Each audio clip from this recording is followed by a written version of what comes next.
அனைவருக்கும் ஓய்வு நாள் நல்வாழ்த்துக்கள். ஹாப்பி சாபத். இன்னைக்கு நம்ம இயற்கை செய்தியில ரிசரக்ஷன் பிளான்ட் உயிர் தள்ளக்கூடிய ஒரு செடி அப்படின்ற செடியை பத்தி தான் பார்க்க போறோம். இந்த செடிகள்ல ரெண்டு வகைகள் இருக்கு. ஒன்று இதுக்கு என்ன சொல்றாங்கன்னா, ஜெரிகோவின் ரோஜா அப்படின்னு சொல்றாங்க. எரிக்கோன்னு தானே சொல்லுவோம் தமிழ்ல. எரிக்கோவின் ரோஜா அப்படின்றாங்க. ஒன்று உண்மையான எரிக்கோ, ஒண்ணு பொய்யான எரிக்கோவின் ரோஜா. இப்போ முதல்ல உண்மையான எரிக்கோவின் ரோஜா பத்தி பார்க்கலாம். இது எங்க இருக்குன்னா, எரிக்கோ பகுதிகளில் வாழக்கூடிய இந்த செடி. இதுகள் கல்லு நிறையா இருக்கிற பகுதிகள், அந்த மாதிரி பகுதிகளால வாழும். இதுல இந்த மாதிரி குட்டி குட்டியா பூ பூக்கும். அது மட்டும் இல்லாம இதோட ஸ்பெஷாலிட்டி என்னன்னா, ரொம்ப ட்ரைஸ் காஞ்ச பாலைவனங்கள்ல தானே இருக்கு. ரொம்ப காஞ்ச சீசன்ல இது வதங்கி போயிடும், காஞ்சு போயிடும். அப்புறம் எப்போ மழை வருதோ அதுக்கப்புறம் மறுபடியும் இது துளுக்கும். இதுக்கு வேர் இருந்தா மட்டும்தான் இது துளுக்கும். வேர் கட் ஆயிடுச்சுன்னா இந்த உண்மையான ரோஜா, எரிக்கோவின் ரோஜா பூக்காது, முளைக்காது. அது மட்டும் இல்லாம இதுக்கு மண்ணும் தேவை, தண்ணியும் தேவை.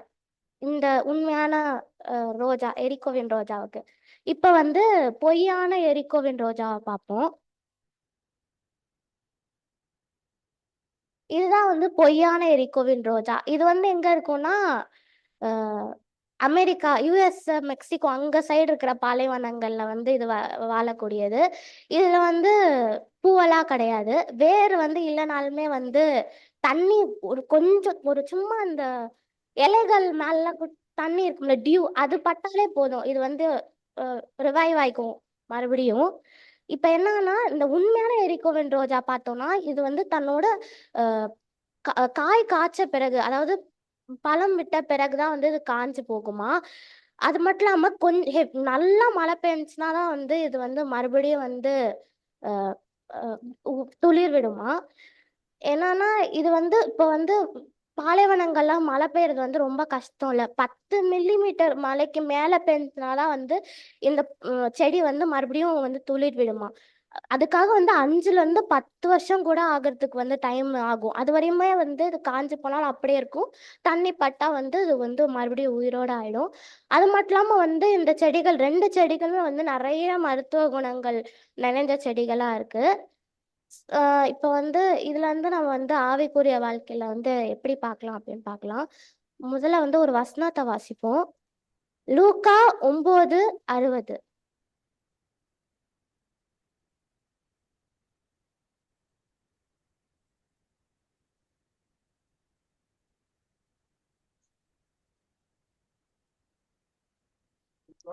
ஒன்பது அறுபது.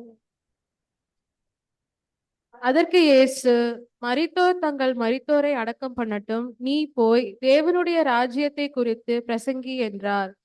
இதுல மரித்தோர் தங்கள் மரித்தோரை அடக்கம் பண்ணட்டும், அதுல மரித்தோர் தங்கள் மரித்தோரை அடக்கம் பண்ணட்டும்னு இயேசு சொல்லும் போது என்ன சொல்றாருன்னா, இப்போ பரலோகம் மரித்தோர் அப்படின்றத யார சொல்றாங்கன்னா, உலக பிரகாரமான வாழ்க்கைய வாழ்றவங்கள தான் பரலோகம் மரித்தவங்களா பாக்குறாங்க.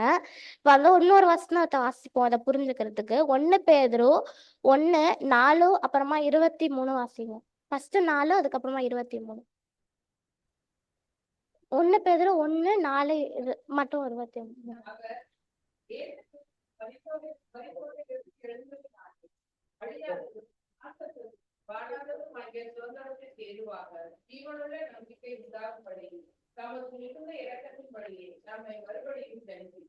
இருபத்தி மூணு.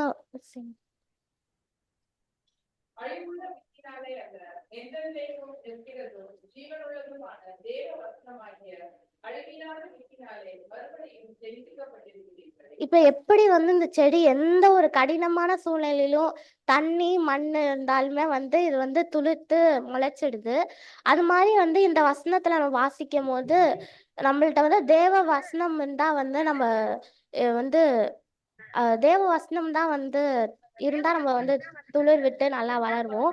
அது மட்டும் இல்லாம இந்த செடியில எப்படின்னா, இந்த செடியில என்னன்னா அது வந்து விதைய பழம் பார்த்து விதை விட்டு அதுக்கப்புறமா வந்து அந்த விதைய மற்ற இடத்துக்கு பதறடிக்க விட்டு அது மூலயமா நிறைய புதிய செடிகளை வந்து வளருது. நம்ம இப்போ உலக வாழ்க்கையை விட்டு நம்மளும் வந்து மறித்து புது மனிதர்களா வந்து எழுந்திருக்கோம் தேவவசனத்தை கேட்டு.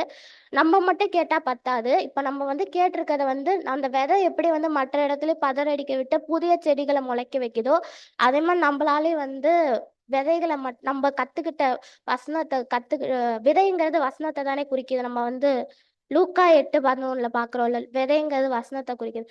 அதே மாதிரி நம்மளும் நம்ம கத்துக்கிட்ட வசனத்தை வச்சு மற்றவங்களுக்கும் சொல்லி நிறைய புதிய செடிகளை வந்து உருவாக்கும். வாய்ப்பை கொடுத்ததுக்கு எனக்கு நன்றி. ஆமென்.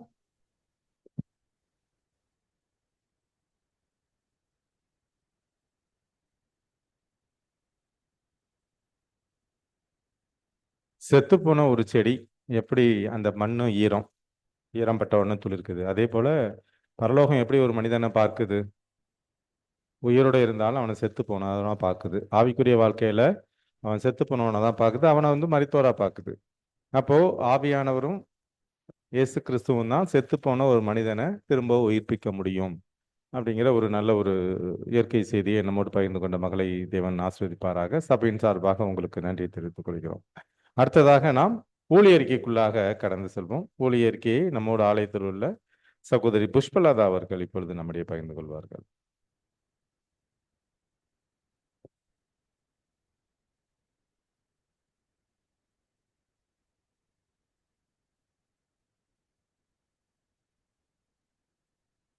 ஹாப்பி சாபத்.